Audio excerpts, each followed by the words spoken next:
Welcome to Moments with Marianne. This is your host, Marianne Pastana. And we're here today with special guest, Thomas Rain Crowe, who's here to share with us his new book, Painting from the Palette of Love, the Mystical Poetry of Kabir. So have you ever heard of the mystical poetry of renowned Sufi saint Kabir? Well, this is a discussion you will not want to miss. So Thomas Rain Crowe is an internationally published author, editor, and translator of more than 30 books. He has been an editor of major literary and cultural journals and anthologies, and is the founder and publisher of New Native Press. He lived in San Francisco during the 1970s, working alongside the people cited in his book, Starting from San Francisco, the Baby Beat Generation, and the Second San Francisco Renaissance. He was an original member of the group responsible for the resurrection of Beatitude magazine during those years. So let's welcome to the show, Thomas Rain Crowe. It's so nice to be here and nice of you to invite me. So I'm looking forward to our conversation. Well, I have been looking forward to this conversation as well. My goodness, I have so many questions for you, and I guess we'll start from the beginning. It's just, what inspired you to write this book? Well, to be perfectly honest, it was the pandemic. I had too much time on my hands, and I've been doing kind of a monkish pandemic time and not getting out and doing much and gathering with people. And so I was looking for something to do, and I picked up an old copy of a Tagore translation of Kabir. It was sitting in our library and here at home, and just started going through it, just reading it. And I realized that it was done back in the late 1800s, and Tagore, it was a second or third language for him, and the translation wasn't really contemporary in my mind. And so I just started playing around with it and doing something a little bit like Robert Bly would have done, or did do actually, with Kabir 30, 40 years ago. And lo and behold, after about a couple months, I had 65 versions of the Tagore poems, completed. So I went back and went over them and, edited, revised, cleaned up, and then sent them off to my publisher, Shambhala, who had published my renditions of Hafez some years back. And they jumped all over it and really liked it. And here we are. I've got a book in my hands. Here we are. Well, and for our listeners that are new to Kabir, who is Kabir? Well, the easiest thing for me to do would be just to read a few short passages from the introduction. Was lived from 1398 to 1455. From all we know, Kabir was a simple man and not actually a practicing ascetic as such, but a regular family man and part of a community where he was a weaver by vocation. When he died, both Hindus and Muslims claimed him as their own, and he believed that spiritual wisdom, or truth as he called it, was only available to the person who is on the path of the divine and not confined to the material or mental aspects of the world. To know the truth, Kabir said, one must drop the ego. Kabir is widely believed to have become one of the many disciples of the Bhakti poet Saint Swami Ramananda, known for devotional teaching that God is inside every person and everything. Kabir's poetry almost ridicules man's need for religion, citing many of the religions of his day. Rather than rituals and strict doctrines, Kabir encouraged his followers to go within and to consider oneself as being part and parcel of God. So Rabindranath Tagore, the Indian poet, philosopher, and artist, selected 100 of the poems of Kabir and translated them into English for the first time. Of these, I've chosen 65, interpreting and rendering them into contemporary framework and language, making them accessible to modern day readership looking to non-Western spiritualities for inspiration. And at this time in which traditional gender roles are being examined ever more critically, I took particular care to make the poems accessible to women, in part by using feminine pronouns for God in the entire second half of the book. So, as I mentioned, among my influences were the style of Robert Bly and the translations of Tagore, with Bly's methods of modernization regarding voice and language. So, in this sense, this collection is a confluence of Tagore, Bly, and Thomas Rain Crowe. So this is really bringing more modern language to these pieces so people can better understand them? Yes, yes. I wasn't thinking about a published book when I was actually doing it. I was just doing it for fun and making it more contemporary and more common language usage. What type of research did you do for this book? Well, like I mentioned, I was really just using Tagore's translations into English from the collection Songs of Kabir, which was published in 1915. And I had an old version of that book, and I just went straight from Tagore to my blank page here on the desk. And did it that way. I didn't do too much. I mean, I read a lot about Tagore, and I'd known about Tagore in the past anyway, so I didn't have to do too much of that. It was really just translating or transcribing one text into another more modern form. So you start off the first chapter as he. Why don't you share a little bit about that with us? Here's one. Like I mentioned, the first half is all in the pronoun he, and the second half is in the pronoun she. And I ran these translations past a few of the women writer friends that I have, and they really like the idea of the she pronoun, even though Tagore or Hafez did not use the she pronoun. It was all masculine. But I think these days we don't really know if God is masculine or feminine. So it's only fair to give both sides equal time. So here's one from the he selection. It's called This Small Clay Bowl. In this small clay bowl are fields and forests. It's there that the Creator resides. Within this bowl are the 7 oceans and all the stars in the sky. The sacred earth and the environmentalists live there too. In this bowl, the sound of eternity sings, as does the sacred spring. Kabir says, "Listen to me, my friend. The beloved lives inside of you." I love that. My goodness, what a great poem. When you look at these poems, do you take it pretty much phrase by phrase as you go? Because when I look at the one here where it says, "Where my beloved lives, there is no happiness or unhappiness." And there's a lot within that statement.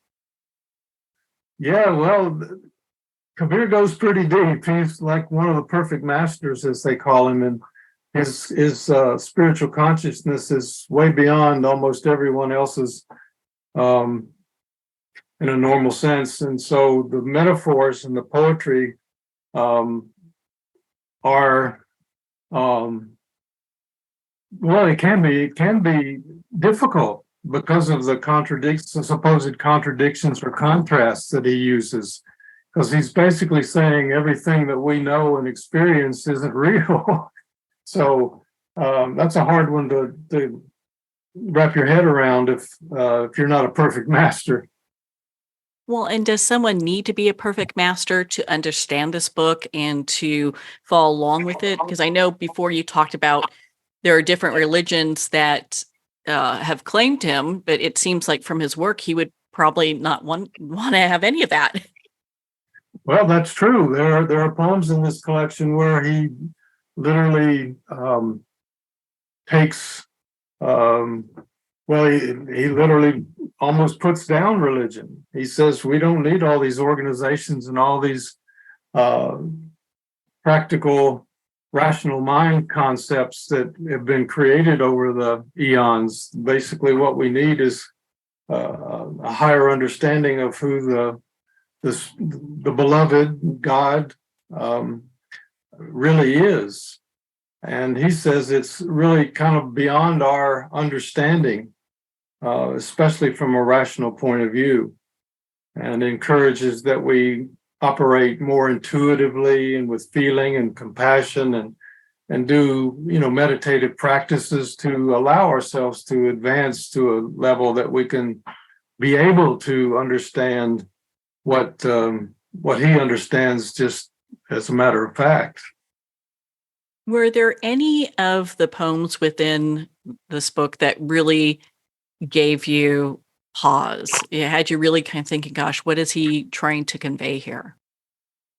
Well, almost all of them gave me pause, to tell you the truth, because I was struggling like everyone would to make sense of the contradictions and the ironies and the things that he says. But I put enough time into the Sufi poets and poetry in general and my own spiritual practice that I can grasp what he's getting at, even though I don't experience it in the same way that he would or might. But a lot of it was common sense to me. It just made common sense, even though I'm not a perfect master and I don't experience reality the way that he would have.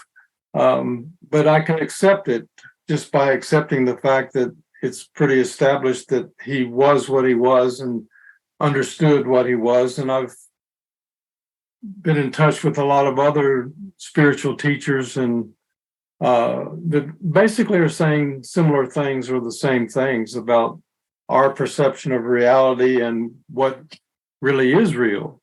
So I didn't try to change Kabir's perspective because of my own limitations. Instead, I tried to just maintain his metaphors, but in a more modern language. Well, on that note, we're going to pause here for a quick break. We've been speaking with Thomas Rain Crowe in regards to his new book, Painting from the Palette of Love, The Mystical Poetry of Kabir. We'll be right back after these messages from our sponsors.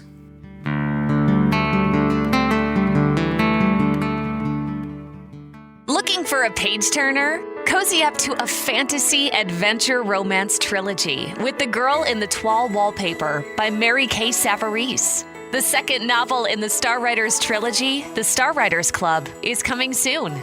Take the journey. Connect with Mary at www.maryksavarese.com. Her books are available on Amazon, Barnes & Noble, and all indie bookstores.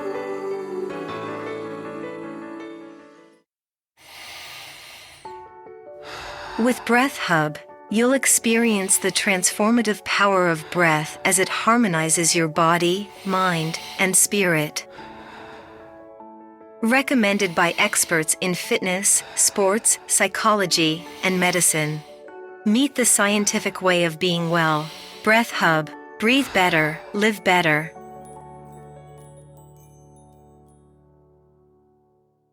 Are you a coffee lover who wants to make a difference? Look no further than Fire Department Coffee, a veteran-owned business that gives back to support first responders in need. Each batch of coffee is freshly roasted right here in the USA by a dedicated team of first responders and coffee experts. So when you enjoy a cup of Fire Department coffee, you're not only drinking high-quality coffee, you're supporting members of your community. Start your day with a coffee that gives back. Visit firedepartmentcoffee.com. That's fire, D-E-P-T, coffee.com.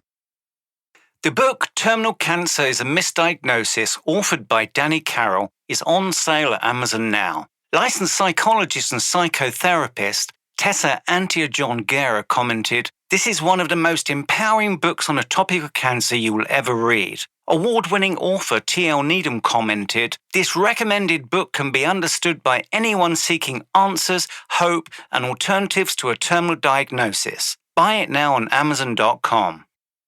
Pandemonium. Fast forward 20 years. A U.S. president seizes control of all U.S. missiles, the power grid, the banking system, and every computer in America as he hides in an underground bunker. Pandemonium, a captivating sci-fi thriller where a hidden war, psychics, aliens, artificial intelligence, and transcendental love collide with the latest media technology. Pandemonium, live to all devices. Get your copy on paperback or digital. Free sample at getpsychic.org. Hello, Dr. Cutler here.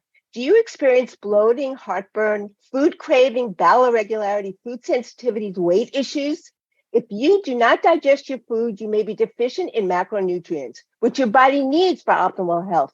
DrEllenCutler.com teaches that this is an enzyme deficiency. I believe the most important supplement is a full-spectrum digestive enzyme, Dr. Ellen's Way Digestive Enzymes. Hear more about it at DrEllenCutler.com.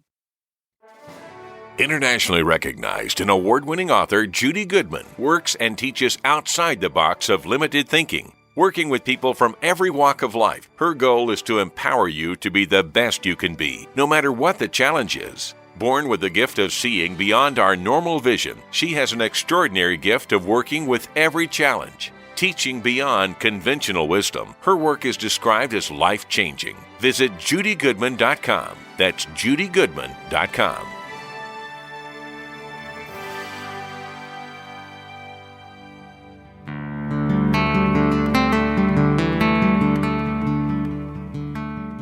I'd like to thank Jason Eastwood at Guitarfulness for sharing his inspiring music and talent with us. His music is known worldwide for cultivating atmospheres of harmony, inner peace, and clarity. Visit Jason's website at guitarfulness.com. Join his newsletter, be part of his community, and download his music. Welcome back to Moments with Marianne. We're here today with our special guest, Thomas Rain Crowe, as we discuss his new book, Painting from the Palette of Love, the Mystical Poetry of Kabir. In his poem, Between the Known and the Unknown, what is that asking our readers or listeners to do? Between the known and the unknown, the mind is put up a swing, a playground for all beings in all worlds, all swinging. Everyone is swinging, even the sun and moon. Millennia pass by and this goes on. Everyone is swinging. The earth, the air, the water, and the beloved himself. Kabir saw this and it made him a servant for life. I think what he's saying there is we are, and he reiterates this over and over again in his poetry, as do the other Sufis, Hafez, Rumi, that we're all part of cosmic universe, cosmic reality. We're not separate from anything. Everything is integrated into a larger reality, and everything is interrelated. We're related to all that we see here on the planet Earth, all the plants, animals, the air, the water, everything. We're just a part of that. And if you break it down into the molecular structure, into molecules and quarks and everything, it's very obvious, that everything is moving, everything is changing all the time. And so we're not special. We're just a part of a very large canvas, which is, what he says by the title of this book, Painting from the Palette of Love. It's like this huge cosmic canvas, and all the paint that goes on the canvas is relative to everything we know and a lot that we still don't know. So it's all about interrelationship and interaction that he's really talking about here, that everything is swinging. We're all swinging, and it's a big playground, this cosmos of ours. I know he also goes into suffering and grieving, which seems like a really big topic for people right now. What would you say some of the takeaways from his poems on both those topics are for our listeners? Well, a lot of what I understand, not only from Kabir but from other people, other teachers, other writers, is that suffering and grieving is a part of the process of gaining a higher consciousness in a spiritual way. And if we're on the path, which is what Kabir and Hafiz and these poets really are about, becoming more God conscious, that one has to go through suffering and grieving in order to go up the stairway to heaven, as Led Zeppelin would have said. But it's just part of life. It's not something that we should be totally super excited about, but more accepting of, and to move through those periods and to see what doors are opening because of our pain and suffering. And in my life, in my own experience, I've had a lot of suffering. I've written a book called 9 Lives, and it's all about the times when I could have very easily died and almost did. And every time that I had one of those experiences, it allowed me to perceive reality in a very different and more conscious and spiritual way. So sometimes we have to learn things the hard way, learn our lessons the hard way, and go through this pain and suffering to make the next step up the ladder toward higher consciousness. And that's what Kabir is saying. Thank you for sharing that.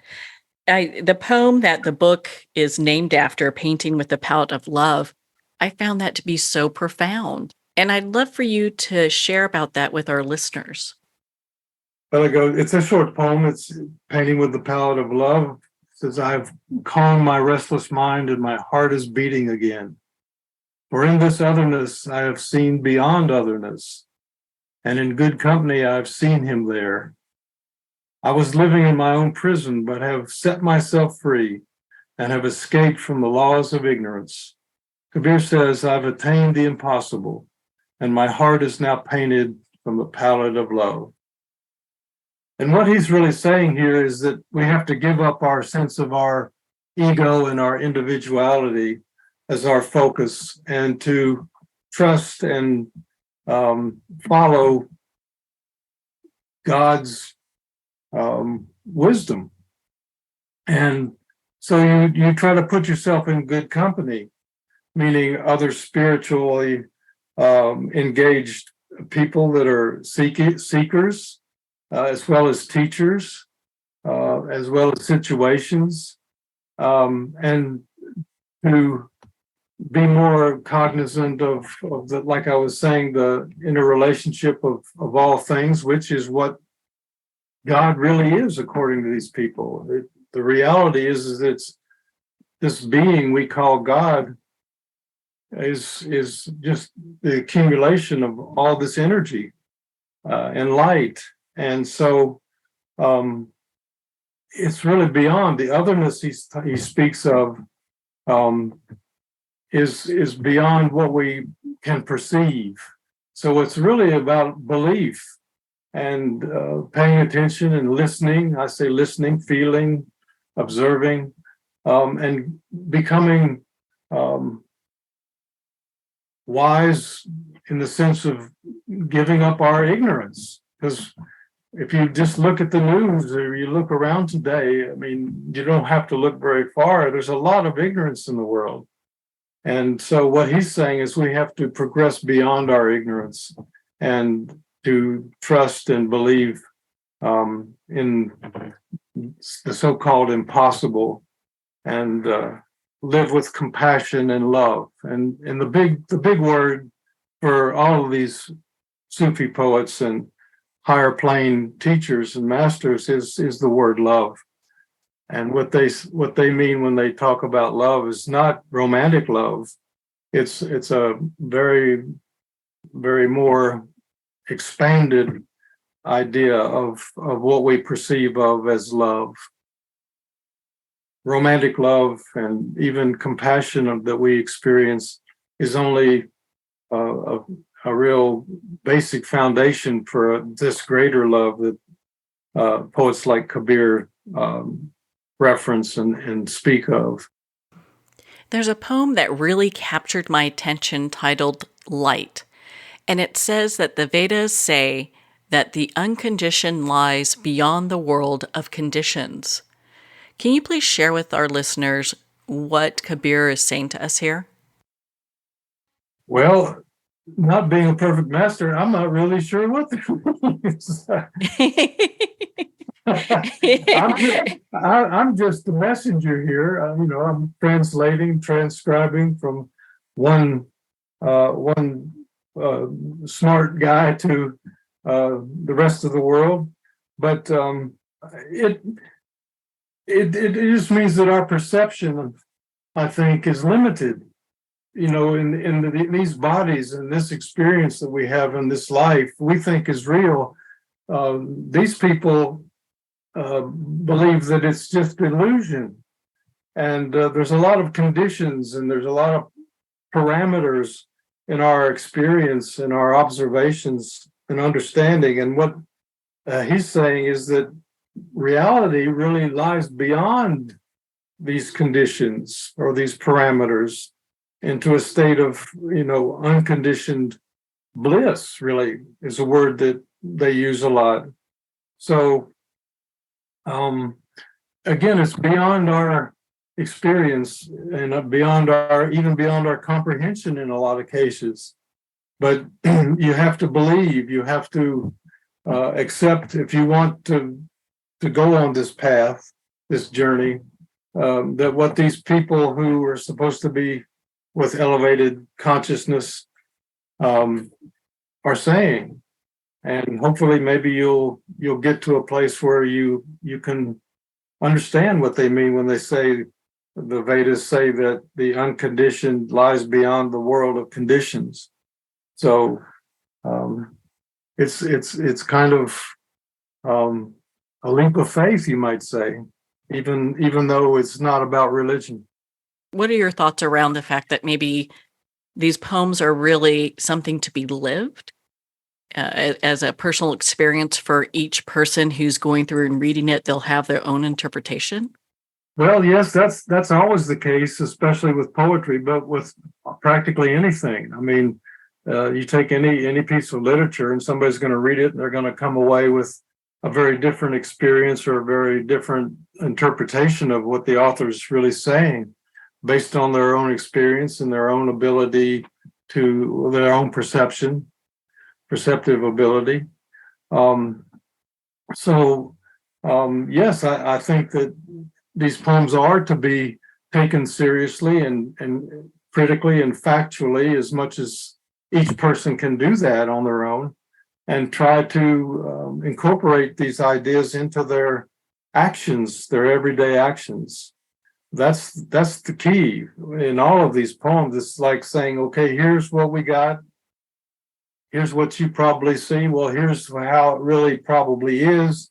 Now you've got to do what you need to do to be able to live this other way. And it's very simple, really. It's really all about love and compassion. If we could live with love and compassion on this earth, amongst each other and with each other, we wouldn't be having all the problems that we are facing and have faced for hundreds of thousands of years. So what I'm hearing right now from a lot of spiritual people is that we're in a transition phase where humanity needs to take a huge spiritual leap forward if we're going to survive the world that we've created for ourselves. So my idea is that these Sufi teachers like Kabir and Hafez and others are giving us some information and teachings that we can use to make that leap that we need to make. And that's one of the reasons that I wanted this book to come out, was because I think the timing is very important for the message of poets like Kabir to help us, and I say us because that includes me too, to expand our awareness, consciousness, and our compassion so that we can live in a more harmonious and sustainable world. I love this. Being a romantic myself, when I'm reading these poems with the pronoun she, it's almost like reading love poems. I mean, they are love poems. All the poems in this book are love poems, but when you use the word from a male perspective, when you use the word she, it becomes, it's easier to embody the message. So it's called The Ocean of Happiness. When you've come all this way to the ocean of happiness, do not return home thirsty with an empty cup. Wake up. Here's some pure water. Drink as much as you can. Do not go looking for a mirage, but instead look for a pure spring. Many masters have found the spring and drank their fill, and the saints are drunk with love. Their thirst now is only for love. Kabir says, listen to me. The cycle of fear is broken. With that load of desires in your head, how can you see the light? So hold within you truth, detachment, and above all, love. So there's the love message. That's one of the poems at the very end of the book. So it's a good one to walk away with. Oh my goodness, Thomas. I mean, your book, Painting from the Palette of Love, is such an inspiration.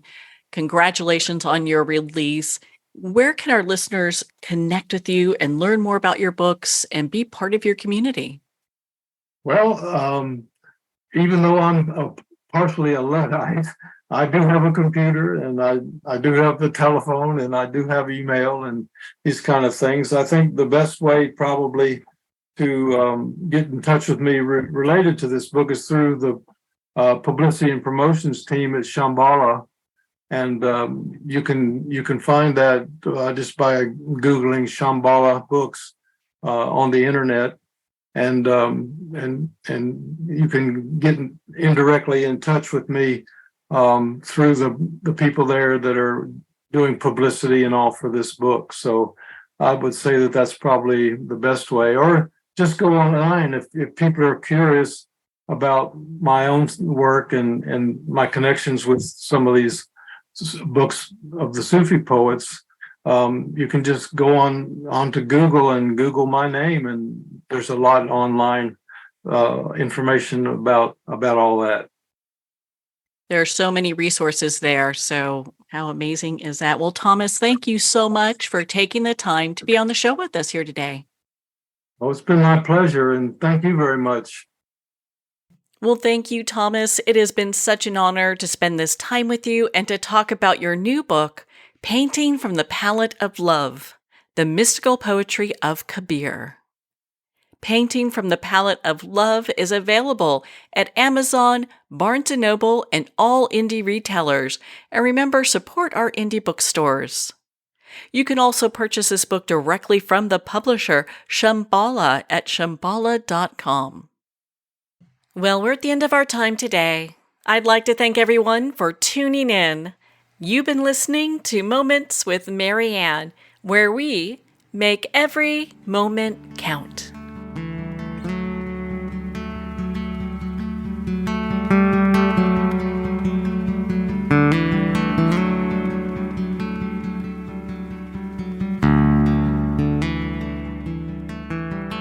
In a single moment, your life can change. Moments with Marianne is a transformative hour that covers an endless array of topics with the best of the best. Her guests are leaders in their fields, ranging from inspirational authors, top industry leaders, and business and spiritual entrepreneurs. Each guest is gifted and a true visionary. A recognized leader in her own work, and while teaching others to develop, refocus, and grow, Marianne will bring the best guest and sometimes a special surprise. Don't miss this. You never know just which moment will change your life forever. Make sure to tune in and visit momentswithmarianne.com for more information.